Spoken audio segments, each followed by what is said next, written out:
안녕하세요, 정원정입니다. 최근 오세훈 시장과 서울시에서 발표하고 있는 개발 계획의 중심에는 단연코 용산이 있습니다. 최근에 발표됐던 국제업무지구의 세부 개발 계획은 용산뿐 아니라 서울을 글로벌 탑5 안에 올려줄 메머드급 개발 호재가 되겠습니다. 이러한 개발 호재가 발표되면 그 주변의 부동산에 가장 먼저 영향을 미치게 되는데요. 2월 5일날 발표했던 국제업무지구의 세부 개발 계획 발표 이후에 국제업무지구의 개발 호재를 가장 많이 받는 원효로 3가의 투자 물건이 자취를 감췄습니다. 이런 말씀들은 지속적으로 드리고 있는데요. 세부 계획이 발표되기 전에는 3억 중반에서 후반이면 투자할 수 있었던 원효로 3가의 물건들이 지금은 4억 중후반이 간다 하더라도 투자할 수 있는 물건이 없어 투자를 못할 정도로 투자 가능한 물건들이 많이 사라졌습니다. 근데 어떤 분들은 네이버 부동산에 보면 물건이 굉장히 많은데 무슨 소리냐 하시는 분들도 계실 것 같은데요. 그래서 제가 오늘 드리고 싶은 말씀은 같은 원효로 3가지만 그 원효로 3가 안에서도 반드시 옥석 가리기가 필요하고요. 그래야 재개발 투자의 리스크를 최소화할 수 있다. 이런 말씀을 드리고 싶습니다. 저희가 원효로 3가의 재개발 투자를 해야 된다고 계속 이제 추천을 드리는데, 원효로 3가의 재개발 진행 상황을 보면 어떤 물건은 투자해도 괜찮고 어떤 물건을 투자를 하면 안 된다라는 그런 옥석거리가 필요하다는 걸 말씀드리고 싶은데요. 원효로 3가가 지금 1구역, 2구역 통합으로 해서 진행이 된다라고 했을 때는 1구역이든 2구역이든 뭐 어떤 물건을 투자하셔도 상당히 괜찮은 투자 물건이 된다. 그렇지만 이 통합 재개발이 진행이 안 됐을 경우에는 어떤 구역을 투자했을 때는 괜찮고 어떤 구역을 투자하면 상당히 리스크가 커진다라고 말씀을 드리고 싶어요. 지금 돌아가는 상황을 봤을 때는 3월 5일에 발표됐던 역세권 활성화 대상지에 노선형 상업지가 포함이 됐잖아요. 그래서 원효로 그 중에 가장 크게 수혜를 보는 간선도로가 원효로인데요. 원효로에 붙어있는 1구역 하단부, 2구역 하단부의 소유자분들은 용적률 1100%까지 받을 수 있는 역세권 활성화 재개발 사업의 뭐라고 해야 되나, 사업성? 이런 것들을 다 인지하시고 그쪽으로 가야 되는 것이 아니냐라고 움직임들이 벌써 일어나고 있습니다.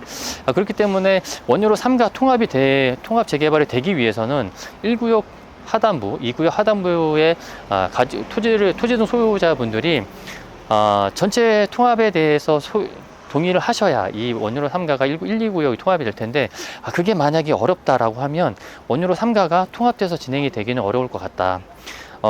그냥 바꿔 생각하면 내가 단독으로 했을 때 용적률을 1100% 용적률을 1100% 적용받을 수 있는 그런 토지를 갖고 있는데, 대의를 위해서 통합해서 용적률 250% 받고 재개발을 진행하겠다. 사실 이렇게 진행하기는 쉽지는 않거든요. 그렇다라고 하면 원효로 3가 1구역 하단부, 원효로에 붙어있는, 그리고 2구역이 하단부, 2구역 하단부라고 해야 되나?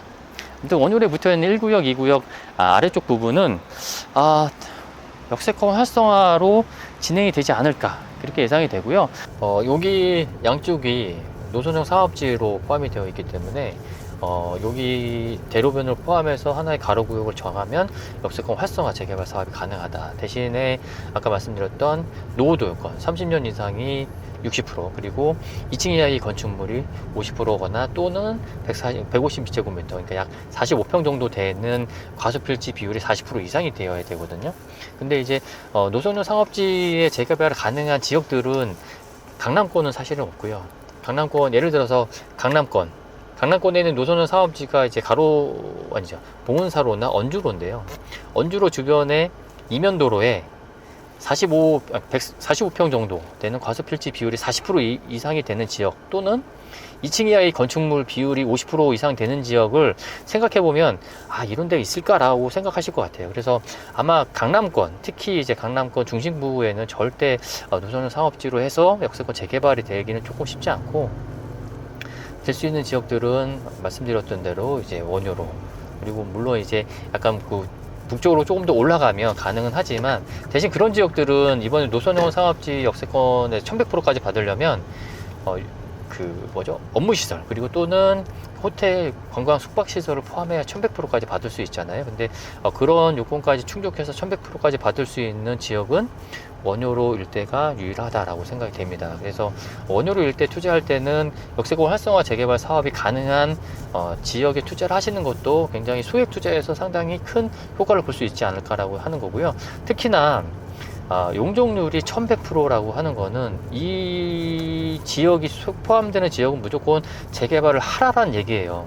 기본적으로 용적률을 저희가 최대한 역세권 활성화해서 올려준다 하더라도 2단계 상향, 3단계 상향 해봐야 준주거나 근린 상업까지밖에 안 해주는 거거든요. 근데 지금은 거의 일반 상업이나 중심 상업까지 올려주겠다라고 하는 거고, 종상향을 이렇게 4배 이상 해준다는 얘기는 무조건 재개발을 해라. 그리고 그 안에, 구역 안에 들어가 있는 사람들 입장에서도 내가 가지고 있는 땅 한 평의 가치가 용적률 200%짜리가 용적률 800%, 1000%, 1100%까지 된다는 거는 그냥 단순하게 자산 가치가 그냥 3배, 4배 무조건 올라간다는 얘기인데, 이렇게 할 수 있는 재개발 사업을 진행하는데 재개발을 반대하겠다? 라고 하시는 부분이 있다면 그거는 조금 저는 그러진 않으실 것 같아요. 왜냐하면 이렇게 내 자산 가치를 4배, 5배 올려줄 수 있는 재개발은 이런 역세권 재개발밖에 안 되는데, 이것도 나 혼자 하는 게 아니고 이 가치에서 재개발이 돼야 종상향을 해준다는 얘기면 무조건 찬성하실 것 같다.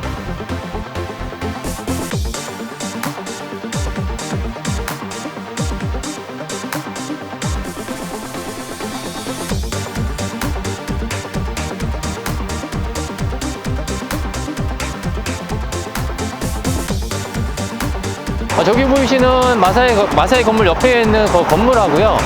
여기 다목적 체육관까지 국제 업무지구로 진입하는 주 출입구가 될 건데요. 현재는 2차선 도로가 향후에는 6차선까지 확장돼서 저 건물에서 다목적 체육관까지 포함해서 저 앞쪽까지 6차선 도로로 연결될 지역이 바로 이곳이 되겠습니다.